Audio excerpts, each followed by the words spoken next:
예수님이 십자가에서 하신 말씀을 가상칠언이다 이렇게 이야기하고 있습니다.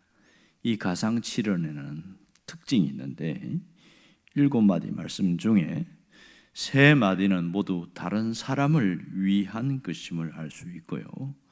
또 나머지 4번째부터 7마디는 하나님을 바라보면서 예수님 자신을 생각하는 부분으로 그렇게 이어지고 있습니다. 먼저 아버지여 저들의 죄를 사하여 주옵소서 하는 것은 원수들을 위한 용서의 기도였고, 그 다음 강도가 부탁을 합니다. 자기를 기억해달라고. 그럴 때 네가 오늘 나와 함께 나곤에 있으리라. 그렇게 이웃을 위한 기도가 있었고요. 또 3번째, 여자여 보소서 아들이니다. 보라 내 어머니라. 여기에 대해서 관계를 회복시키는 그런 말씀을 합니다. 그리고 4번째가 엘리 엘리 라마 사박다니였습니다. 결국은 원수를 생각하면서 이웃을 보셨고 또한 자신에게로 이렇게 향하고 있습니다. 이렇게 4번째 엘리 엘리 라마 사박다니는 영적인 고통이 심하셨다는 것을 우리가 알 수 있습니다. 하나님과의 관계가 단절되는 영적인 아픔이 있었고, 5번째 내가 목마르다 하는 것은 반대로 육체적인 아픔을 호소하고 있습니다. 영적인 아픔이 먼저였고 그 다음에 육체적인 아픔이었죠. 이런 어마어마한 고통이 계속되어졌는데, 그 다음 6번째 다 이루었다는 것은 율법을 완성시켰다는 것이고, 마지막 아버지여 내 영혼을 아버지의 손에 부탁하나이다. 이것은 임종을 위한 기도로 이렇게 끝맺고 있습니다. 결국 이 요한복음에서 다 이루었다, 그리고 앞에 있는 목마르다, 이 2마디를 강조하고 있는데, 다른 복음서 기자들은 이것을 그렇게 강조하지는 않았습니다. 아마도 특히 마태나 마가는 저들의 죄를 사하여 주옵소서 이런 부분들, 특히 엘리 엘리 라마 사박다니 이런 부분을 많이 강조했던 것 같아요. 그런데 요한은 이 귀중한 부분을 왜 빠뜨렸을까? 그래서 이 부분을 다시 이렇게 강조하고 있습니다. 오늘 우리가 그 중에서 5번째 말씀인 내가 목마르다 하는 부분을 보고 있습니다. 자, 목마르다 하는 부분을 가만히 생각해 보면 지극히 당연한 일인데 왜 굳이 목마르다고 했을까? 이런 의문점이 드는 거죠. 십자가에서의 그 고통의 절정이 될 때에 육체적 고통은 당연한 겁니다. 그런데 그 많은 말 중에서 목마르다고 하는 것은 이유가 있긴 해요. 의학적으로 보면 많은 양의 피를 흘리게 될 때에 저혈당성 쇼크가 온다 이렇게 말합니다. 그러니까 피를 많이 흘리면 4가지 현상이 일어나는데, 첫 번째는 심장이 더 이상 피를 퍼올리지 않는다 이렇게 말합니다. 피를 많이 흘렸기 때문에 2번째는 혈압이 뚝 떨어지게 되는데, 그때 정신이 몽롱해지거나 그렇게 기절을 하게 된답니다. 그리고 3번째는 신장이 더 이상 피를 만들어내지도 않고 남아있는 피의 양을 유지하려고 소변을 억제시키는 그런 일을 하고요. 4번째는 몸에 피를 보충하기 위한 본능 때문에 이 심각한 갈증으로 타오르는 갈증이 심하다 이렇게 이야기합니다. 예수님은 이미 못 박히기 전에 군병들에게 심한 채찍으로 피를 흘리면서 골고다까지 올라오셨습니다. 그리고 머리에 가시관을 쓰면서 피를 흘렸고, 손과 발에 큰 대못에 박히면서 끊임없이 피를 흘렸습니다. 우리가 알듯이 이미 오전 9시에 십자가에 못 박혔고, 난 12시부터 오후 3시까지 캄캄한 밤이 경험되었습니다. 이미 지금 목마르다고 할 때는 5시간이 훌쩍 넘은 시간이고, 그건 6시간 가까운 죽음이 임박한 시간입니다. 그때의 침묵을 깨시고 내가 목마르다 이렇게 말합니다. 어제 살펴본 대로 하나님 어찌하여 나를 버리시나이까, 그 말씀을 한 다음에 이어서 한 말씀으로 보게 됩니다. 자, 그런데 이 내가 목마르다는 것은 흔히 우리가 느끼는 갈증과는 질적으로 차이가 있다는 것을 알 수 있습니다. 목이 다 들어가는 고통의 극치가 주님이 당한 이 목마르다는 것을 알 수 있습니다. 그래도 그럴 것이 하나님의 진노의 잔, 그 잔의 찌꺼기를 완전히 다 마셔야 하기 때문에 혹독한 고난을 당하는 것을 알 수 있습니다. 이 고통의 끝 지점에서 목마르다는 것은 곧 죽음이 임박했다는 것을 잘 보여주고 있습니다. 자, 그러면 여기서 왜 굳이 목마르다고 말씀을 하셨는가? 이 부분을 깊이 생각해야 됩니다. 주님의 행동은 우연이 없었습니다. 약속을 따라서 구원의 길을 가셨고 그 행동 하나가 다 약속과 연결되어 있습니다. 오늘 이 이유는 28절에 있습니다. 앞부분을 보면 모든 일이 이미 이루어진 줄 아시고 성경을 응하게 하려 하사, 이렇게 말하고 있습니다. 희한하지요. 주님의 관심은 하나님의 일을 이루어지게 하는 것이었습니다. 단순히 육체적 고난이 있는 것이 아니라 극심한 고통 속에서도 하나님의 뜻이 이루어지기를 원했습니다. 성경을 응하게 하려 하사, 주님은 시편 69편의 말씀 내용을 정확하게 하셨고 그 말씀이 이루어지게 하기 위해서 목마르다고 말하고 있습니다. 시편 69편 21절에 보면 그들이 쓸개를 나의 음식물로 주며 목마를 때에는 초를 마시게 하였사오니, 이 다윗의 시를 통해서 메시아의 고난에 대한 예언이 나오고 있습니다. 주님은 사람들이 그토록 기다렸던 약속된 메시아이심을 목마르다는 말을 통해서 증언하고 있습니다. 내가 목마르다는 것은 육체적 한계의 끝자락에서 느끼는 타오르는 목마름일 수도 있지만 이 목마름을 통해서 예언된 약속된 그 메시아라는 것을 십자가 위에서 증거하고 있는 것이죠.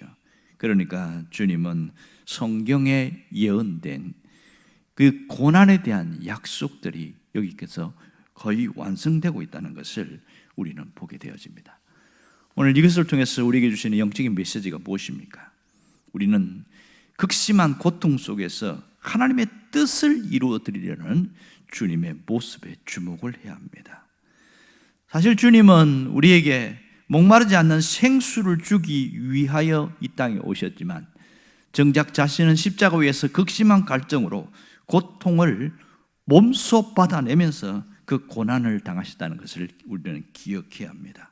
이때에 우리 그리스도인들은 과연 무엇에 목말라야 하는가를 보여주고 있습니다. 우리는 하나님에 대하여 목마른 자가 되어야 합니다. 특별히 자기 욕망에 목마른 그것에서 탈피하여서 이제는 세상의 갈증이 아니라 오직 하나님께 목마른 자로 살아갈 때에 자기를 위하여 살지 않는 참된 그리스도인이 될 수 있다는 것을 기억해야 합니다. 특별히 사람들은 세상에서 무엇에 목마르고 있을까요? 어떤 분은 술에 목마른 분이 있습니다. 그래서 술에 줄이고 목말라는 이분은 결국은 알코올 중독자가 되어서 가산을 탕진하고 가문을 망치는 일들이 얼마든지 있었습니다.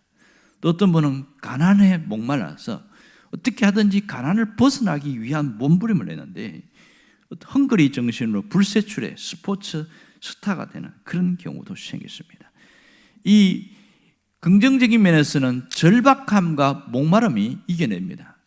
한국의 한류 스타 중에서 미국에서 성공한 배우가 한 명 있는데 그분이 어떻게 해서 이렇게 성공했습니까? 물었더니 나는 남들이 갖지 않은 다른 것 때문에 목숨 걸고 그렇게 살았습니다. 그러면서 두 아이를 키우기 위해서 내가 이 일에 목숨을 걸었습니다. 그렇게 얘기하는 거예요.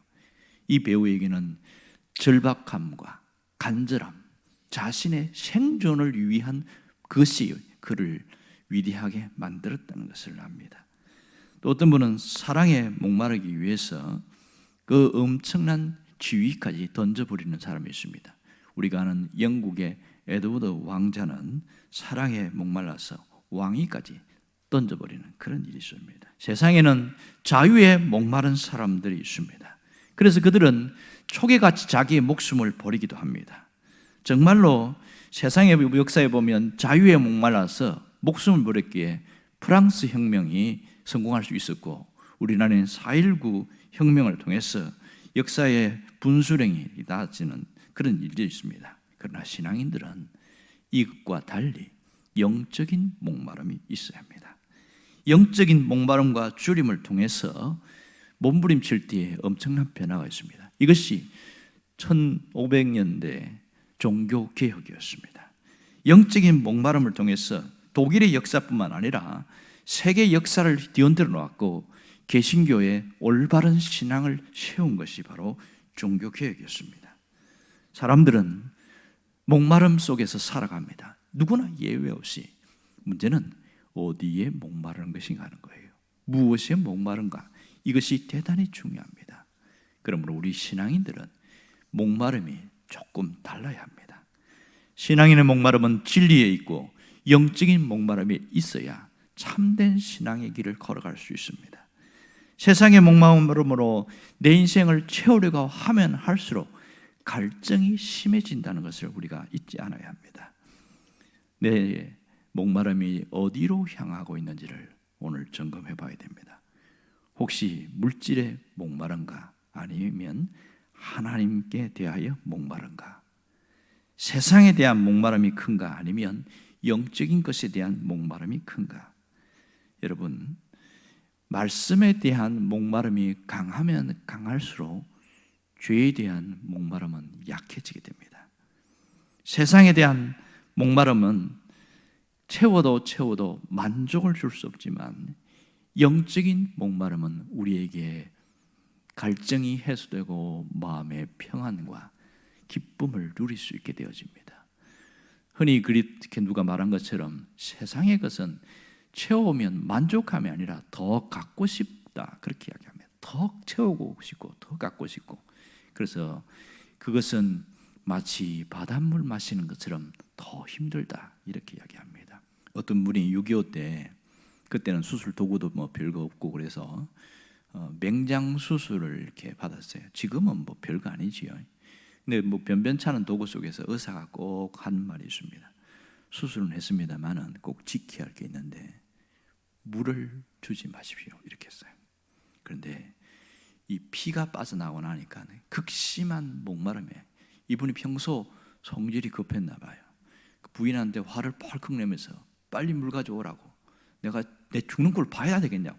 그러니까 막 정신이 없어서 얼떨결에 물을 한 잔 갖다 준 거예요. 그 물을 마시고 5분 만에 죽었습니다. 쇼크가 와갖고. 이렇게 마시지 말아야 할 것이 있는데 그것을 마시고 죽는 이 비극적인 일들도 세상에 많다는 겁니다. 정말 세상의 것을 목마르고 세상의 것으로 살아가면 끊임없이 타오르는 목마름이 그 결과는 비극입니다. 우리는 오직 예수 그리스도를 통해서 인생의 목마름을 해결하려고 해야 합니다. 그럴 때에 변화가 있습니다. 주님은 우리에게 생수를 주러 오셨습니다. 이 이야기를 사마리아 여인을 통해서 잘 보여주고 있습니다. 내가 주는 물은 영원히 목마르지 아니하리라. 그러면서 요한복음 7장에서 뭐라고 이야기하냐면 누구든지 목마르거든 내게 와서 마시라, 그렇게 이야기합니다. 이런 배에서 생수의 강이 흘러나리라. 자, 여기서 영생의 물을 주시는 주님. 그런데 이것이 뭐냐? 다시 갈증 나지 않게 하는 것은 바로 성령님을 보내주시겠다, 그런 뜻입니다. 예수님은 생수의 근원이 되신다는 것을 기억해야 됩니다. 이 비밀을 깨달았던 요한은 사도 요한계시록에서 이렇게 말합니다. 예수님의 어린 양 보좌에서 생명수의 강이 흐르고 그 생명나무가 강가에서 있어서 12가지의 열매를 맺더라, 그렇게 말합니다. 십자가에서 목마르셨던 예수님은 우리에게 생수의 근원이 되어 주셨습니다. 그러므로 예수님께 붙어 있고 예수님과 가까이 하는 자들은 목마름이 해결된다는 것을 알아야 합니다. 세상은 자기 만족을 위하여 살게 하지만 하나님은 우리가 세상이 아니라 하나님의 나라와 하나님의 의에 목마른 자가 되기를 원하고 있습니다. 세상 즐거움에 목마르지 말고 하나님의 뜻을 따르는 그 일에 목마른 자가 되라는 것입니다. 오늘 우리가 어떠한 결심, 어떠한 마음을 먹고 살아가야 할까요? 오직 하나님께 목마른 자가 되기를 원합니다. 하나님을 갈망하는 자가 되기를 원합니다. 하나님을 갈망한다는 것은 그의 나라와 그의 뜻, 그의 의를 위하여 목마른 자라는 것이지요. 하나님의 말씀에 목마른 자들은 주님이 반드시 채워주십니다. 결국은 하나님께 갈망하는 자들은 하나님께서 그 속에 생명의 역사, 구원의 역사를 일으킬 뿐만 아니라 우리를 위해 삶을 통하여 우리의 그 헌신된 삶, 목마른 그 삶을 통해서 하나님의 역사를 세워나가고 있습니다. 비록 연약한 우리 자신이지만 오늘 우리 모습을 통해서 하나님의 일을 하고 있습니다. 내가 하나님께 목마르면 하나님의 일을 하게 되어지는 것이죠. 여러분의 이런 사람 되기를 주의 이름으로 축원합니다. 기도하겠습니다.